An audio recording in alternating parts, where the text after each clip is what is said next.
Hey, John Martinez here with the REI Sales Academy, and I've got a quick tip on negotiating. You know, the word negotiation is thrown around so much, and so many people have so many tips and tricks and things like that. But what I never ever hear anyone talk about is what's the point of a negotiation? What's the goal? What are you actually trying to accomplish? And it's really pretty simple. The thing you want to accomplish to negotiate successfully is to relieve the fear of leaving money on the table. That's what negotiation does.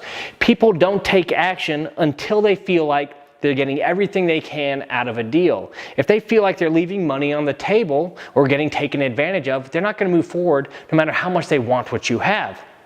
Now, you know, I'm standing in the house that we recently purchased, and I'll kind of tell you how this worked in my own life and in real life. It's a real story. So this house was brought to us from a realtor, and at the time, it was on the market a year or two. It was a distressed situation. The people had to leave the state pretty abruptly, and it just sat vacant. The realtor said, hey, this house is $750,000. It fits everything you're looking for. At the time, my wife and I were going to build. So the realtor knew the land we were looking for, the type of house we wanted to put on it, and so forth. And she said, hey, this house is done. It was finished a year ago, barely lived in. I think it checks all your boxes. It's only $750,000, which was far less than what we thought we were going to pay. And she said, do you want to take a look at it? So we looked at it. We fell in love with it, and we said, let's put in an offer. And she said, well, it's listed for $750,000. And I said, well, if it's listed for $750,000, that probably means they're willing to take less. Let's offer $700,000. And the sellers came back and said, no, $750,000 firm. And I said, no deal. I didn't feel like we were getting our money's worth because it was $750,000. People always list for more than what they want to sell for. I said, no deal. I felt like because I wasn't getting a good deal that I was leaving money on the table, and I didn't feel good about it, and I shut it down. Then I found out that the owners of this house, they built it for $1.2 million. And when I went to our builder and I said, what would it take to rebuild this property? He said it'd probably take me about $1.4 million. And we got the opinion of a second builder, and it was $1.4 million too. Now the house that I passed on, I said, no way, we're not getting a good deal.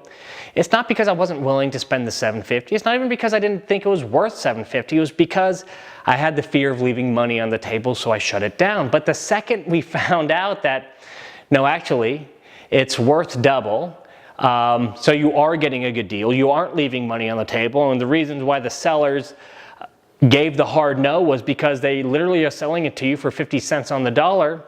That fear was relieved. We bought it immediately. It wasn't about the money, it wasn't about the dollar amount, it was the fear of leaving money on the table.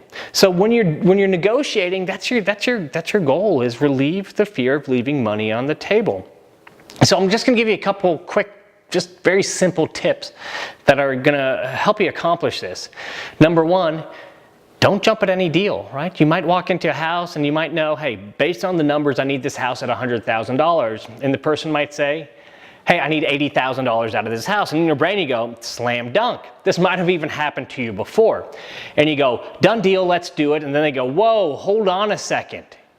What happened? That fear of leaving money on the table just kicked in. They said, hey, if you're accepting that quickly and you're that anxious about it, what don't I know? There's more money in this for me. And they stopped. This probably happened to you or someone you know. I mean, most likely it's happened to you if you've been buying houses for a little while. That's the fear of leaving money on the table. So number one, never be too anxious. In those situations, even if 80 is good, 80 is a home run, it's, okay, well, you know, I'm not sure yet. I don't know if I could get there. I want to give you the most I can, but let's kind of talk through this thing first and see where we're at. And I really want to get a good feeling before I could commit to any number even close to that. That will help relieve that fear, right?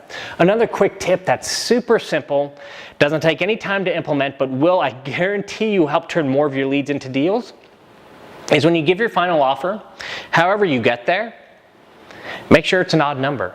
Never offer $100,000 for a house. If I wanted to pay $100,000 for a house, I would probably offer $99,249.37. Now you're probably thinking to yourself, that's an insane number.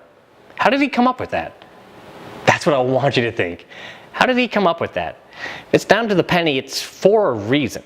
There's some thought put into it. It's not just a willy-nilly offer thrown out. So I've traveled the country. I've bought houses from coast to coast in many markets as a trained acquisition agent. And guess what? Every house that I purchased was $149 or $149,000, $250 and a quarter or something like that. Because every time I slid that sheet across the paper or I came up with that number, they'd sit there and they'd look at it for a second, they'd look at me and they'd go, okay. There's no more questions, because my only mission during the negotiation, and if you get to negotiation phase, they're sold, right? It's just let's get to the right number. They're already sold. Let's relieve that fear of leaving money on the table. When you learn to master that, you're just going to turn a lot more of those deals into, or a lot more of those leads into deals. So I hope that helps as you're out there buying houses at deep discounts. This is John Martinez. I'll see you later.